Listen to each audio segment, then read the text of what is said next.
What's up, YouTube? It's Joe Catchpolia sitting on the couch making some money investing in fractional real estate online as usual. Today I am going to cover the latest Mogul property, the Diamondback.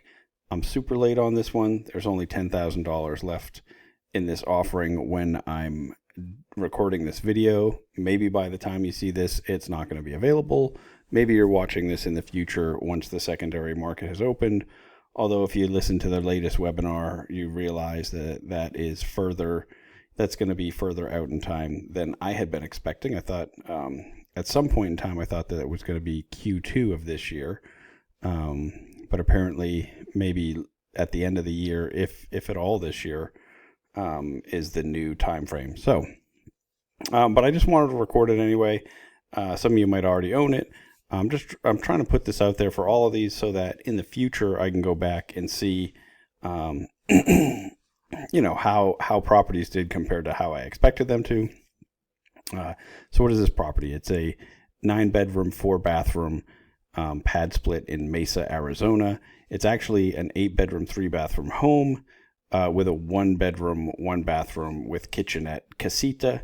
Or some markets you would just call that an ADU. Here in San Antonio, we normally call them casitas. Just a little tiny house in the back. I do own the Roads, which is another property. I believe that's in Mesa, Arizona. Yeah, so I'm going to do a little bit of a comparison to that property as part of this analysis. It's under contract for $595,000. I'm going to go through this fairly quick because part of the reason that I'm late on this is I'm just backed up on everything. And so just going to really, hit the highlights, just point out the things that I think are different. If you watch my video on the Roads, I talked a lot about the Mesa, Arizona market. That was a full year ago, so the outlook might be a little different, but it's still a market I like a lot. The Roads has been one of my best performers. But when we do the comparison, you'll see why I'm not as optimistic about this property. So I'm just going to jump into the easy stuff first. The FEMA flood map. This is in the shaded X portion of Mesa. Most of this market is in that type of flood zone. I talked about this a lot in a few different videos. I think if you watch the Hugo, which is the Dallas property, that's probably the one I get into it the most, but I'm not going to cover it again. It is this is what it shows, right? 0.2%, between a 0.2% and a 1% chance of annually of a flood that's less than 1 foot. So it's still relatively low, but I like the non-shaded X, which is just most of the markets I've ever invested in. As someone who's investing in fractional real estate, I've been willing to buy ones like this because if there is a flood insurance claim, I'm not the one that's going to be dealing with it. It's going to be Mogul, and they seem to be pretty savvy when it comes to insurance and whatnot. Obviously that's my perception of them. You want to do your own due diligence on any of the, on this property, on any properties I talk about, and on these, on them as a group. They are my favorite fractional real estate investing platform, but that doesn't mean that they're the right answer for you. Before I forget, please like and subscribe. In the description of this video, I have links to all the places where I'm currently investing in fractional real estate online. A lot of them are affiliate links. Some of them will give you some money. Some of them, if you invest a certain amount, I'll also get a kickback from them. But still do your own due diligence, right? I don't want you to just do it because of that, right? So a lot of them, I did just do it because I invested $100 and I got $50 free or something. And so, like Real Bricks, I only invested the amount to get the free money. But in general, just because I'm investing on there doesn't mean that you should. A lot of them I don't think are great. Some of them I'm investing on despite thinking the risk is very high because I've come up with some strategies that work. If you've seen some of my videos on lofty properties, I do well on there, but I think the average investor on there is losing a lot of money. Also in the I'm just getting way off track. Also in the description of this video, there's a link to the Discord that I have set up. Feel free to join that. I'm not DMing you if you joined, so if you get DMs after you join that from someone who looks like me, that is a scammer. Please report them and know that I'm never trying to sell you any services or investments whatsoever. Okay, back to this property. Yeah, the Shaded X flood zone, like I said, I mean, I'm comfortable with investing in properties in this flood zone when a professional group like Mogul is managing it. I wouldn't own properties in this zone myself, but I know plenty of people do. The Crime Stop map looks fairly decent for a Padsplit. This crime did take, how long was this? This was only about a week of crimes, maybe not even, maybe only 4 or 5 days of crimes reporting. So it's not fantastic. This shooting actually was just reports of shots fired. That's all I saw when I clicked into it. So not like a report that somebody was actually shot. That's somebody who had called in to the police. So sometimes you see those. I always like to see what's actually happening, right? What are these crimes that are being reported? Because in some areas, they're just reporting loud noises as gunshots. That still gets reported as there was a gunshot, right? So I don't know that that's what happened here. But if you zoom into our neighborhood, at least in the last 4 or 5 days, there wasn't a crime right where we are. So it's not terrible. Obviously not as nice as some of the recent ones that we saw that just really had no crime for the last couple of months. But I think for a Padsplit, I'm pretty comfortable with the way this crime map looks. All right, let's get into the valuation, because that's where most of the Mogul properties that I've decided not to invest in, I've thought, wow, we're just paying way too much for these, or paying more than I'm comfortable with. This is under contract for $595. The seller is furnishing it, and it's going to launch it on Padsplit. But I believe that they might be getting paid something, in addition outside of closing for that, because the reserves and closing costs are higher than I would expect them to be for just, when we look at similar price properties. Like they're higher than when I looked at the Rhodes.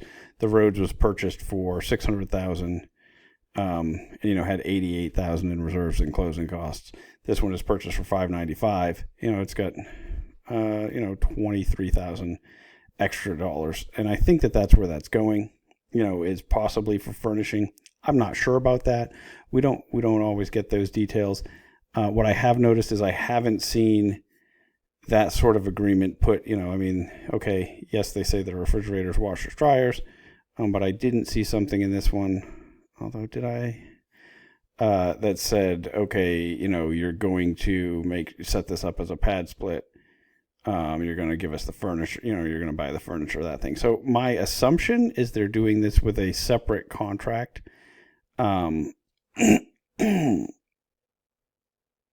But the understanding, yeah. So I don't know. I mean, we just don't ever get the details of that. But we've seen this style happen over and over again. So, and that's what and oftentimes it looks like maybe they're building in some extra costs here that they're paying for. I don't know that for sure though, because on the last one they said the seller was doing it, and we're saying okay, it's worth $15,000, so it seemed maybe that was baked into the price. I'm really not sure. I would kind of like it if they broke out like an FF&E line. If there's an expense for the FF&E, like put it in there. I don't know. I mean, I'm getting. They give us a lot of details on the numbers, and but I'm always just would like a little bit more. Or maybe they just didn't have. Closing costs, yeah, maintenance reserve, vacancy reserve, closing costs. Those are all. I'm not sure, because when you look at this, okay, I don't know. Anyway, I was talking about the valuation, and I got way off track because I started comparing it to the road. So okay, $595. When I look at Zillow thinks $467 is the appropriate price. Redfin using. Realtor.com estimate $440, and Redfin $387, which is the lowest one of all of them. So I'm not sure, but if you look at these, they all have it as 1,925 square feet. If you look at the listing, they're saying 2,567 square feet. I think what we're getting here is the square footage of the casita, being added. I'm not positive about that. It could be, garage space that was finished as well. But clearly, if 2,000 square feet is worth 467,000 at 2,500 square feet, I'm very comfortable paying $595. So the valuation on this one actually feels fine to me, compared to most of the others that we've seen recently, or a lot of the others. I mean, some of them have been fine, some of them have, but most of the ones that I've complained about, it seems I don't see an issue with that. I feel bad because I've told a couple people I thought it was when I had just done a really cursory look. Sorry about that. Now that I really dug into it, I realized, hey, looks like we're doing better on the square footage. I think, I don't know for sure where it's coming from. It could be from a finished garage. It could be the addition of the casita. I didn't look it up in the public records. It's something that you could do. Again, I'm sorry, but I'm just rushing through this. But so trying to point out some things, okay, that's something that you could look at. So if that's fine, why am I not investing in this? That's a good question. A couple of things. One, okay, I said, yeah, the Rhodes has been a fantastic property for me. And we spent about the same amount of money.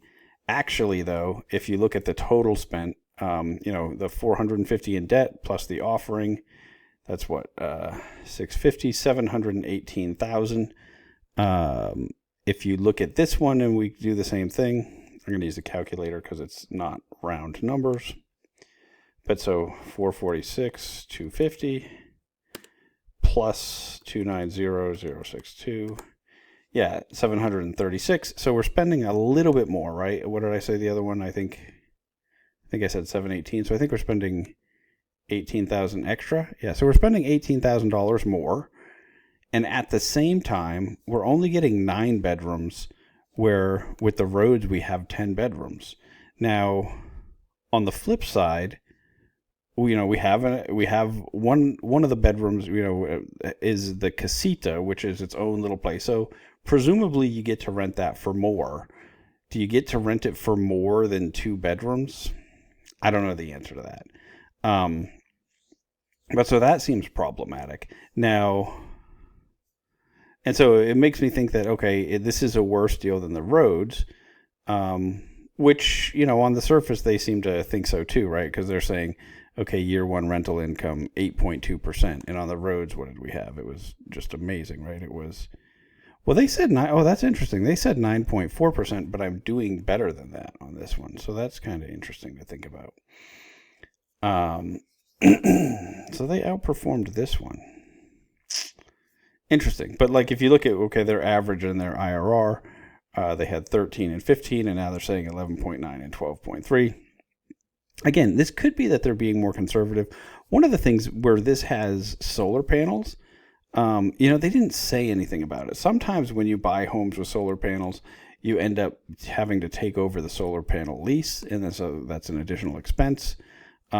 Whenever I've bought properties or helped clients with properties that have them, though, we want them to be owned outright by the seller, and that's just part of the cost of the property. Hopefully that's what's going on here. But again, I didn't see any note about it, and so it is an open question. But as Padsplit operators, we have to pay the utilities. So this should help yields quite a bit if there's not an additional expense from it, right? If we're not paying a solar lease and we're paying less electricity or none, little to no electricity because we have solar panels.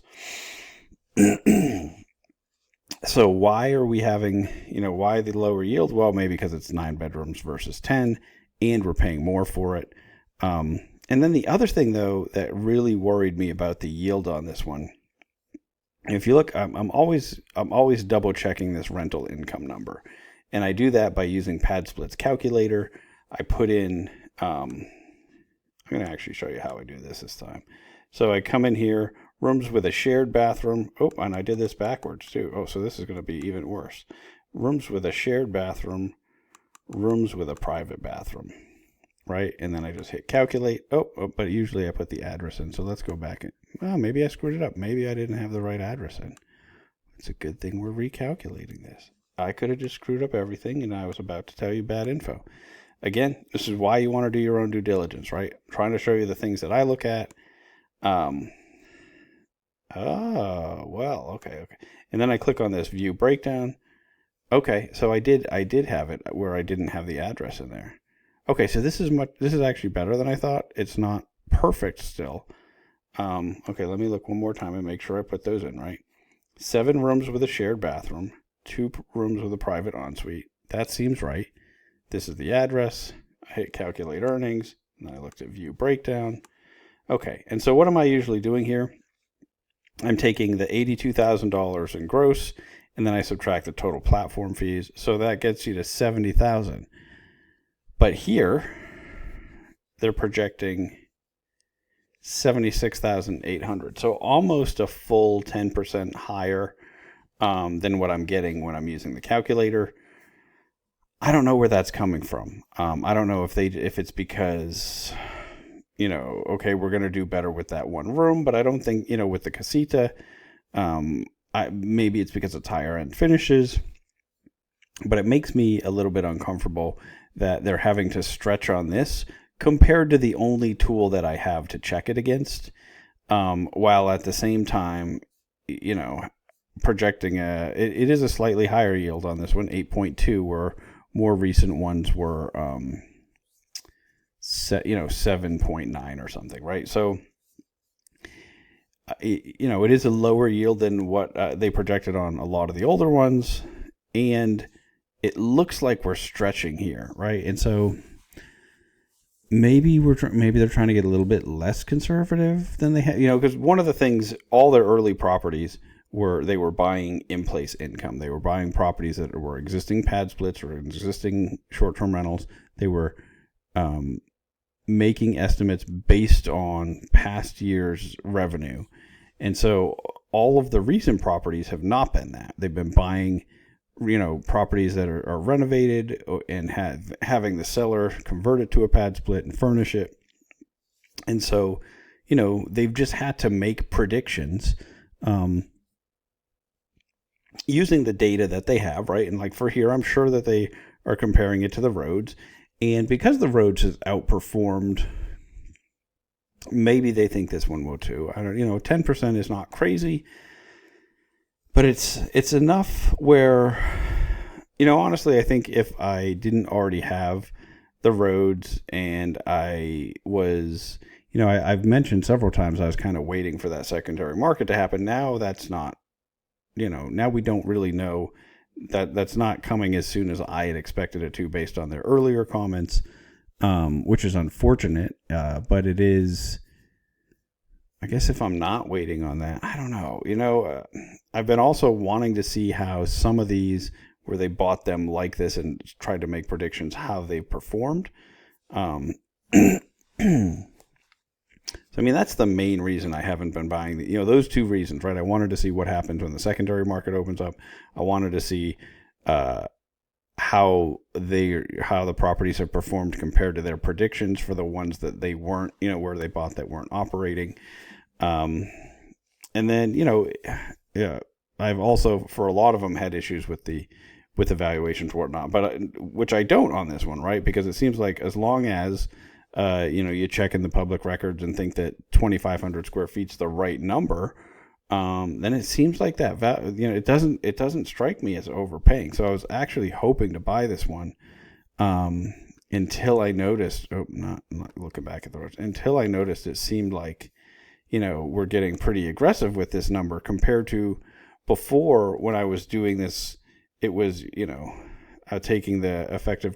So this effective gross income is total, gross potential income minus move-in fees, minus concessions, minus vacancy. I did those in reverse order, and then minus platform fees.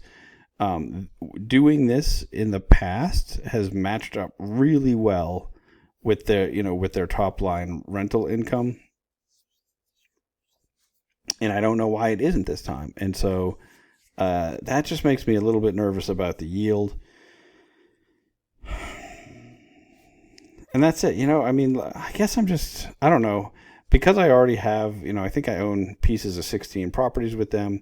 I am just experimenting with all these platforms. So I haven't been buying as much this year or in the past several months as I was early last year, because especially on the platforms where I've already picked up quite a few, because I'm just kind of letting them ride, see how it works. And before I start to commit more and more capital. I don't know. I'm somewhat torn, because I do like this one. I do think, the solar panels, to me, that's a big bonus where we're usually picking up the cost. I don't understand why that's not creating a stronger yield. Because I would think that at least here in Texas, utility cost is a huge portion of both pad splits and short-term rentals, and I would have thought it was there. That's interesting. Let's look at, and I think that gets picked up in miscellaneous costs. So let's look at the miscellaneous costs on the roads and see. Oop, I'm looking at the wrong page. Let's click on the analysis tab and see what they have on there. Oh, what? Okay, well, that's not working at the moment, so that's unfortunate. And now I just broke everything. It looks like my recording's still going, so I am going to keep talking, and I'm going to let that stop for a second. Okay. And it stopped freezing, but let's just close this. Let's close that. Well, let me close it. It doesn't look like it. I'm going to pause the recording. All right, got that fixed. So it does look like their miscellaneous costs. This is the roads. And so they had a lower projection there, right? $6,000 lower, which is a lot. Their homeowners insurance was lower. Now that makes sense because homeowners insurance has gone up everywhere. So maybe they're just getting a more accurate number. And then property management has also, the property management fee has gone down from the roads. That's interesting. Okay. So total expenses, $22,000, total expenses on the roads. So yeah, we're like $6,000 higher in expenses in our projections. Now, again, maybe this is because Mogul has realized, no, we just have higher expenses than we were predicting on our older, on the initial purchases. I'm not sure that that's the case, because a lot of my pad splits did outperform what they projected. Some of them didn't, though. Some of them lagged. So I really wish I could understand a little bit better. Are they just being more conservative? Is it, are these expected to perform actually in the same way that the early pad splits are? Or is this just, the new expectation that they're just going to be a little bit worse? And they're not a ton worse, but they're a little bit worse, right? And but the difference between 8% and a 9% projection is a lot. The difference between a 12% IRR and 15% IRR is a lot. So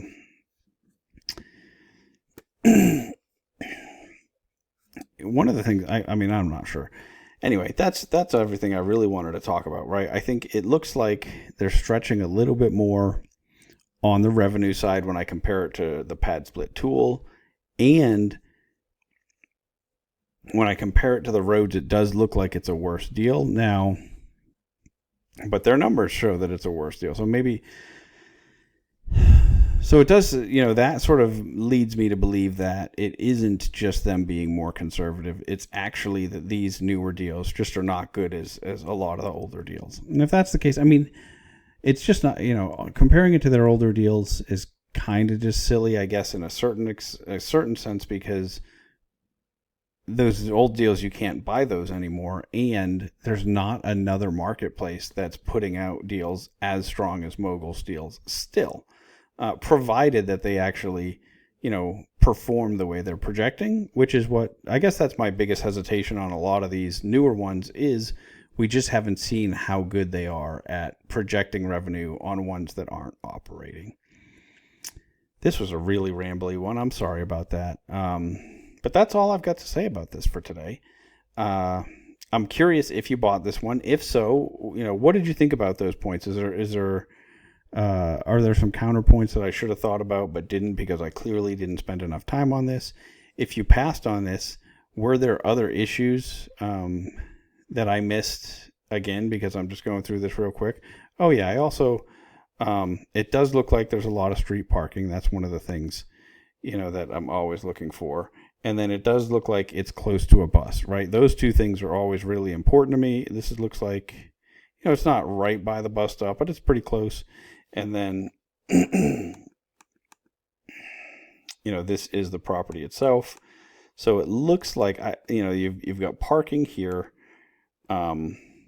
This is the neighbor's driveway, but it looks like you can just park along the street here. And so, and then there's people parked on the dirt right there too. So I think that's not, I think that's a good thing. I think that's, has ample parking. It does look like it's close enough to a bus stop. Those are two of the physical characteristics I'm always looking for. And then it was, fully renovated. I don't know if I mentioned those things. But yeah, there was a lot to like about it, but I guess it's not fair, but I do just always compare it to the deals I already own on the platform. And I just am not in a hurry to put a bunch more money on until I start, until I see how things perform, especially because, my short-term rentals on here are just not doing well at all. And so, where some of them started off all right. And so I'd like to also see, there's the risk that the pad splits are going to slip in the same way. I've talked about, the pad split cycle and the short-term rental cycle. I think we're just, I think we're several years earlier in the pad split cycle. But I think that we could see the same sort of decline from, increased competition, because obviously if Mogul's out here adding this many units to the market, there's other people doing the same thing as well. Now I think I'm really done. Please like and subscribe if I didn't say that already. Click the bell. And until next time, I'm just going to keep making mistakes. Lots of them in this video. Sorry about that. I'm going to just keep making mistakes so that you don't have to.